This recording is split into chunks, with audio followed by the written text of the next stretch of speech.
Good morning, students. So, welcome back after the short break. Before the break, we were doing percentages and its applications in maths. Now, this is a very important chapter according to your board examination, and this is considered to be the basic chapter. One important reason why this chapter has been given so much importance is because you see, percentages is applicable in so many other topics. Not only that, percentages is applicable even in other subjects. In fact, in your day-to-day life also you will find percentages being quite often applied. So we have decided to give a few more classes on percentage.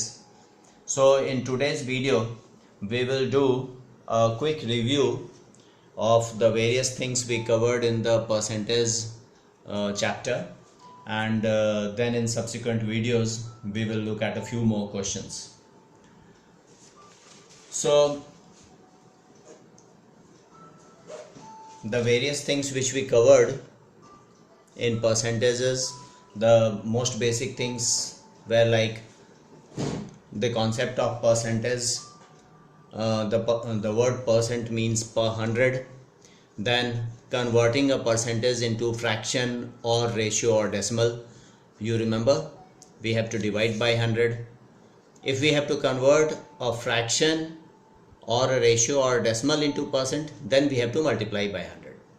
So if we have a percent given, like for example, let's say 35%, and we want to write it as a fraction, we will divide it by 100. So 35 by 100.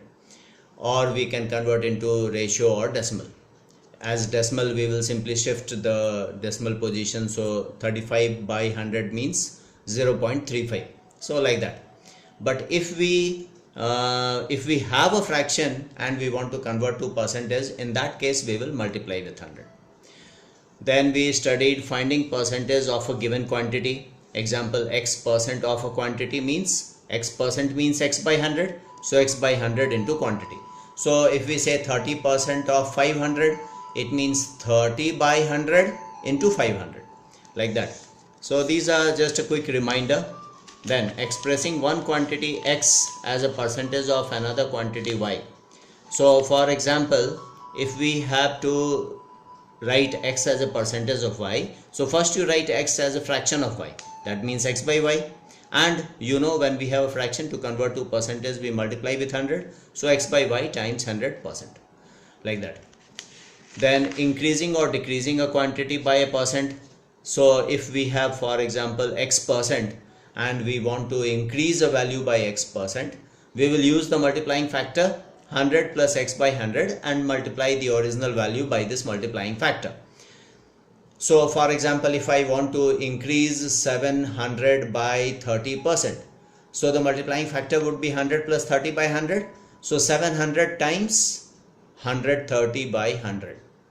So you must be very conversant with this multiplying factor thing. It will make the work very easy. If there is a decrease percent, x percent decrease, then in that case multiplying factor would be 100 minus x by 100. So that you should remember. Then if we have to find the percentage increase or decrease, there is a beginning value and it increases to some value and we want to find out the percentage increase. Then the increase value by the original value into 100%. So the increase or decrease as a fraction of the original value, first we find the fraction and then we multiply with 100. And these things would be applicable in profit and loss also. So you will remember, profit and loss is a case of business transaction. We get profit if the cost price is increased and sold at a higher price. So that means selling price is more. So selling price minus cost price gives us profit. And we get loss if the cost price has to be reduced. That means the selling price is less. So cost price minus selling price gives the loss. Then if we want to find profit percent, that means we want to see how much percentage the cost price has increased. So it will be the increase value, that means profit value, selling price minus cost price, divided by the original value, that means the cost price, into 100. So the same formulas are applicable even in profit and loss. So profit percent would be profit by the cost price into 100, loss percent would be loss by cost price into 100. And then there will be sometimes questions like by what percentage should the cost price be increased to get a 7% profit. So that means we have to increase the cost price by 7%. So if the multiplying factor in that case would become 100 plus 7 by 100, so 107 by 100, so multiply the cost price with 107 by 100, you get the selling price. So you need to be very conversant with these concepts. They will be applicable in so many other places. Then we studied about discount percentage. If you'll remember, we had a video on this. Discount is the reduction in the sales price. First the cost price is increased to a value to get profit. That is the marked price or the list price, and on that there is a discount given, usually in form of percentage. Say for example, if there is a 7% discount, that means the marked price is decreased by 7%, and at that price the customer can buy the product. So the selling price is got by decreasing the marked price by the discount percentage, D%. So there is the concept of marked price here, there is discount, and then we get the selling price. Then sometimes there are more than one discount, so that becomes a case of successive discount.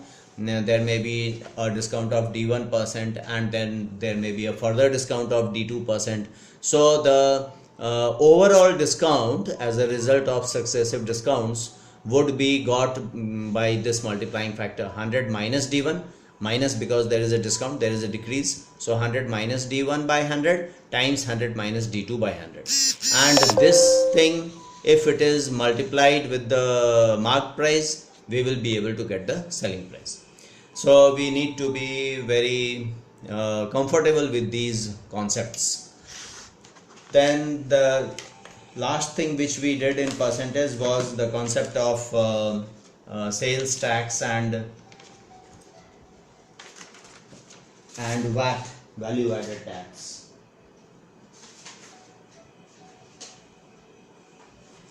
So sales tax is basically the money which the government charges on the sale of an item. Sales tax is basically an increment of the total bill. So for example, if there is a sales tax of 10%, that means the total bill will further get increased by 10%. And so you will be simply using the concept of multiplying factor. That means the total bill you will multiply with 110 by 100, and you will get the new bill which has to be paid, which is inclusive of the sales tax. So sales tax is calculated on the final selling price. So if there is any discount, then first we have to deduct the discount, and then we have to calculate the sales tax. So these things has to be remembered. So we have done a quick review of percentage. I am sure you would have completed all the exercises from percentage. If not, please do that in your maths notebook, and in the subsequent videos we would be doing a few more questions on percentages from various sources, not from your maths textbook, but from other sources. I'll take up some questions and we will be doing it. Thank you.